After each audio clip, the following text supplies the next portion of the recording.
नमस्कार साथियों, welcome to Vedanta. कैसे हैं आप सभी लोग। दोस्तों आज मैं फिर से एक बार बहुत धमाकेदार एक छोटा सा करंट अफेयर्स का कैप्सूल के रूप में आप लोगों के सामने लेकर आ चुका हूं। जैसे कि आप देख पा रहे हैं अपनी स्क्रीन पर, आज का हमारा टॉपिक है कि डीआरडीओ ने सैनिकों के लिए, जो सैनिक है हमारे हिंदुस्तान में, उनके लिए एक लाइट वेट जैकेट निकाली है। और देखते हैं इस लाइट वेट जैकेट में क्या इंपॉर्टेंट है। सामने आप देख रहे हैं, इसका नाम दिया है स्ट्राइक फेस। दोस्तों ये लाइट वेट जैकेट है क्या, और ये सैनिकों के लिए डीआरडीओ ने किस उद्देश्य से निकाली। उस लाइट वेट जैकेट में आपके कॉम्पिटिटिव एग्जाम के लिए क्या चीजें इंपॉर्टेंट है और क्या आपको पता होना चाहिए, जरा उसकी बात करते हैं। तो अगर हम इस लाइट वेट जैकेट की बात करें तो देखिए, इसमें सबसे पहले आप लोगों को पता होना चाहिए कि ये किसने लॉन्च की लाइट वेट जैकेट। तो DRDO, defence research and development organisation.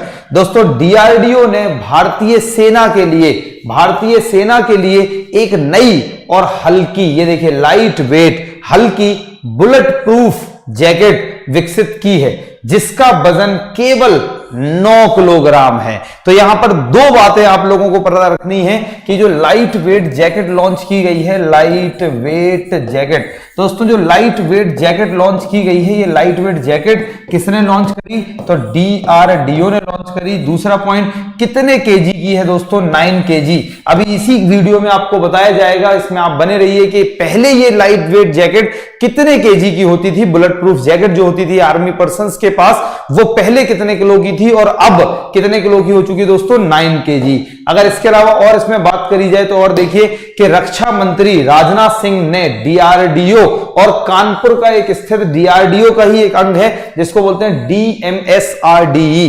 दोस्तों कानपुर के डीएमएसआरडीई को light weight bullet proof jacket, तो light weight bullet proof jacket विकसित करने के लिए बधाई दी है। तो अगर आपके एग्जाम में दूसरा क्वेश्चन यहां से क्या फंसेगा, तो हमारे जो वेदांता पर सिर्फ मेन चीज है, तो जो हमारा नारा है दोस्तों शून्य से शिखर तक, वो सिर्फ उसका उद्देश्य ये है कि आपको एग्जाम ओरिएंटेड कंटेंट पढ़ाया जाए, वो चीजें पढ़ाई जाए जो एग्जाम में आती हैं और जो एग्जाम के लिए बहुत ज्यादा इंपॉर्टेंट है। तो हम सिर्फ उन चीजों पे फोकस करते हैं। तो हमने एक बात देखी कि डीआरडीओ ने डेवलप करी। अब एग्जाम में यह क्वेश्चन आ सकता है कि डीआरडीओ के साथ और डीआरडीओ के अलावा जो लाइफ जैकेट लॉन्च की गई, लाइट वेट जैकेट, तो वो और किसने, तो दोस्तों डीएमएसआरडीई ने।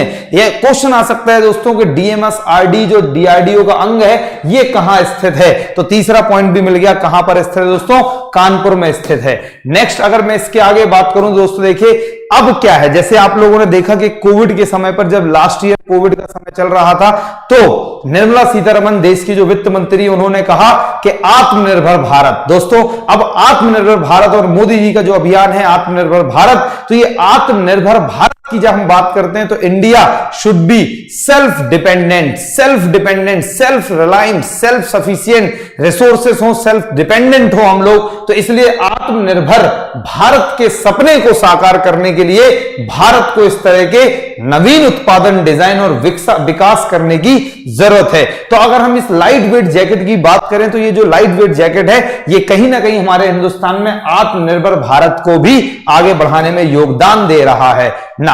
अगर हम इसके आगे बात करें तो इस front hard armour panel, FHAP, दोस्तों front hard armour panel, front hard मतलब जो जैकेट का जो फ्रंट पार्ट है, ये बुलेट प्रूफ जैकेट है दोस्तों। अगर किसी ने बंदूक चलाई तो उसके फ्रंट पार्ट जो होता है बहुत हार्ड, सख्त, तो इसलिए कहा गया यहां पे front hard armour panel jacket का चंडीगढ़ स्थित टर्मिनल बैलिस्टिक रिसर्च लैब में परीक्षण किया गया। अब देखिए दोस्तों, आपके एग्जाम में क्वेश्चन आते हैं कि ये संस्थान कहां है, ये इंस्टीट्यूट कहां है, ये रिसर्च सेंटर कहां है। ऐसे क्वेश्चंस आप लोग कई बार देखते हैं। तो आखिर ये क्यों पूछे जाते हैं, तो मैं आप लोगों को बताना चाहता हूं कि सिर्फ एग्जामिनेशन के पैटर्न को क्रैक करना सीखो, अगर सच में कॉम्पिटिटिव एग्जाम को क्वालिफाई करना है तो। और उसका तरीका क्या है दोस्तों, अब ये इतने सारे रिसर्च सेंटर्स हैं, सोच के देखो, इतने सारे इंस्टीट्यूट हैं, इतने सारे संस्थान, इतने सारे अलग अलग जगह बने हुए हैं। तो अब एग्जाम में कौन सा पूछा जाएगा, तो ज्यादातर वही चीजें एग्जाम में पूछी जाती हैं जो रिसेंटली अभी सुर्खियों में रही हैं। तो अगर आप लोगों से ये पूछ लिया जाए कि ballistic research lab terminal ballistic research lab कहां स्थित है? दोस्तों ये चंडीगढ़ में स्थित है। और अगर इससे ये क्वेश्चन पूछ लिया जाए कि जो लाइट वेट जैकेट बनाई गई है डीआरडीओ के द्वारा, और दोस्तों वो जैकेट का परीक्षण कहां किया गया, तो दोस्तों इसका जो परीक्षण है वो टर्मिनल बैलिस्टिक रिसर्च लैब में किया गया, जहां यह संबंधित BIS, दोस्तों आपको पता होगा BIS, bureau of Indian standard, तो जो BIS है, ब्यूरो ऑफ इंडियन स्टैंडर्ड, ये परीक्षण के मानकों का दावा करके इसके पास सफल असफल का वो बताती है। जैसे कोई भी चीज बनी,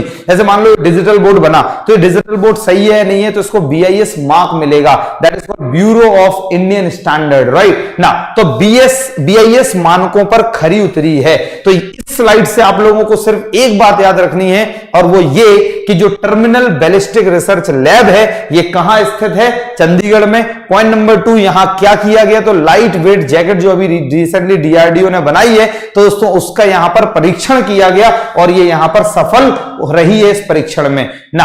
अगर मैं इसके आगे बात करूं तो जो डीआरडीओ ने बताया कि इस हल्की जैकेट को तैयार करने में जो तकनीक इस्तेमाल की गई है, उसने जैकेट का वजन 10.4 किलोग्राम से क्या कर दिया दोस्तों? 9 किलोग्राम कर दिया। इसका मतलब पहले जैकेट कितने केजी की थी? 10.4 केजी की थी। नाउ अब रिड्यूस हो गई, कितने की हो गई है? 9 KG. So this is the very important part of this discussion कि पहले ये जो जैकेट थी वो 10.4 केजी की थी, लेकिन अब वो 9 किलो की हो गई है। दोस्तों इसको इतना वेट, इसका लगभग 1.5 किलो के लगभग इसका वेट कम कर दिया गया।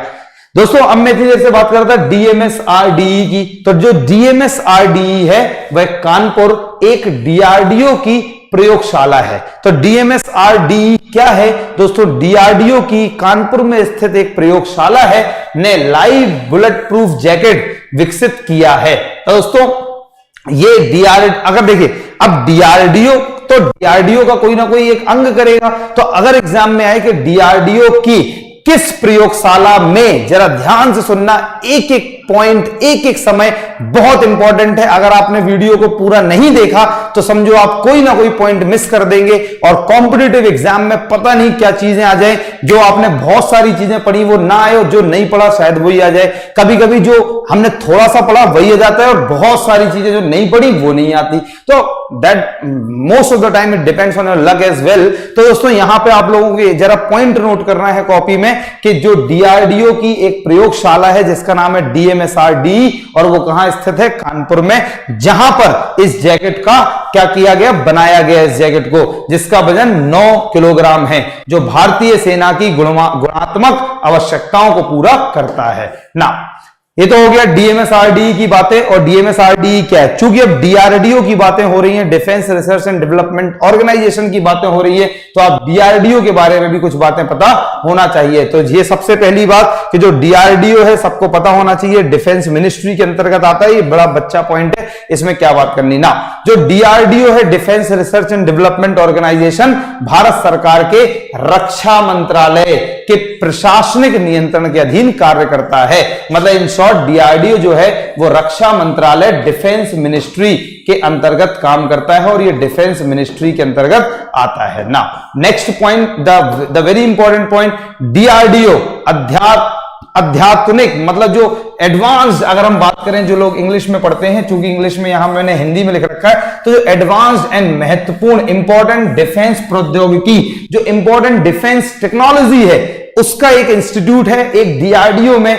क्या होता है दोस्तों? जो डिफेंस में जितनी भी नई नई चीजें हो रही हैं, जितनी भी इनोवेटिव चीजें हो रही हैं, जितने भी डिफेंस इक्विपमेंट्स हैं, वो सारे के सारे डीआरडीओ ही बनाता है। तो डीआरडीओ बिल्कुल एडवांस्ड और इंपॉर्टेंट डिफेंस क्या बोलते हैं, टेक्नोलॉजी से भरा हुआ एक आत्मनिर्भरता की स्थिति हासिल करने के लिए भारत को सशक्त बनाने की दृष्टि से कार्य करता है, तथा तीनों सेवाओं द्वारा, दोस्तों तीनों सेवाएं मतलब हमारा जो एयरफोर्स है, हमारा जो नेवी है, और हमारे जो इंडियन आर्मी है, दोस्तों तीनों सेनाओं द्वारा निर्धारित आवश्यकताओं के अनुसार हमारे सशस्त्र बलों का मतलब है जितने भी हमारे सशस्त्र बल हैं, चाहे वो ना कि सिर्फ ये तीनों रक्षा हो, बाकी और भी जो सशस्त्र बल में आते हैं, सीआईएसएफ, सीआरपीएफ, ये सब बलों को अत्याधुनिक एडवांस्ड हथियार, दोस्तों मैंने कहा जितने भी हथियार प्रणालियों और उपकरणों से लैस करता है। तो डीआरडीओ का काम भारत में यह है